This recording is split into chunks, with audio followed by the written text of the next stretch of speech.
The Western Front battleground on which Australians lived, fought and died stretches some 130 kilometres from Ypres in Belgium to Péronne in France.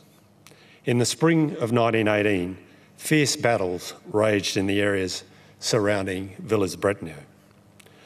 On the morning of the 24th of April, the men of the 5th Division stood where we stand today, on what was then Hill 104, watching as the German forces advanced on Villers Bretonneux.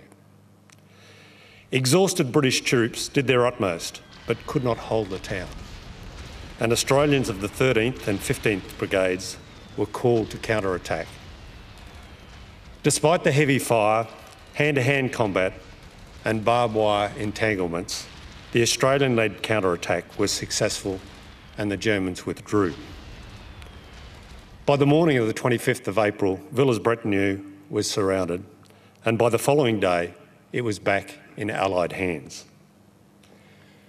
The Australian experience of war, as told by those on the Western Front, are stories of victory and defeat, of triumph and tragedy, and losses to our nation and its families which seem incomprehensible today. Captain Thomas Baker's war took place on the ground and in the air. Baker was a decorated soldier serving with the Australian Field Artillery 6th Brigade in France in 1916 and 1917. He was twice awarded the Military Medal, but he aspired to the life of an aviator. As an artilleryman, Baker admired pilots, watching avidly as they flew over the lines. Writing to his family, he described the thrill of watching Allied planes in combat overhead. He said, "It's a common sight to see them go straight up till they stop. Then they come down tail first, turning a few somersaults, spinning around on their own axis. Oh blazes, don't I want to be an aviator? I get green with envy at times." Captain Baker achieved his aspirations, transferring to and commencing training with the Australian Flying Corps in September 1917. In June 1918, he joined No. 4 Squadron in France, who along with 2 other Australian squadrons were occupied with aerial reconnaissance, ground attacks and offensive patrols. In July, he wrote home of the excitement and danger of waging war in the air, describing his first attack on a German plane. "I pumped about 200 rounds at him and must have hit him once or twice, as I could see my tracer bullets passing between his wings.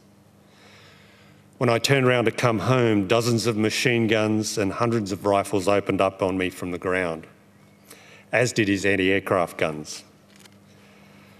I had about 5 miles to go to get back to our side, and I climbed like stink, twisted and turned, and got back with a few bullet holes through my plane. This was the best bit of fun I've had in a long time." Thomas Baker was among the last Australian servicemen in action on the Western Front. For his services as a pilot, he was awarded the Distinguished Flying Cross. The citation credited him with some 40 low-flying raids and the destruction of 8 enemy aircraft. He was commended for his exceptional initiative and dash, never hesitating to lead his formation against overwhelming odds, nor shrinking from personal danger. A skilled aviator and soldier, Thomas was only 21 years old when he was killed on the 4th of November, just days before the armistice, somewhere over Ath in Belgium. He was one of more than 60,000 Australians who sacrificed their lives in the First World War. He and those with whom he served were pioneers of our Air Force, Army and Navy. Their legacy, their enthusiasm and commitment has shaped the service undertaken by generations of men and women of the Australian Defence Force that have followed them. As we look to the now peaceful skies and fields of France, we remember them and those with whom they fought, lest we forget.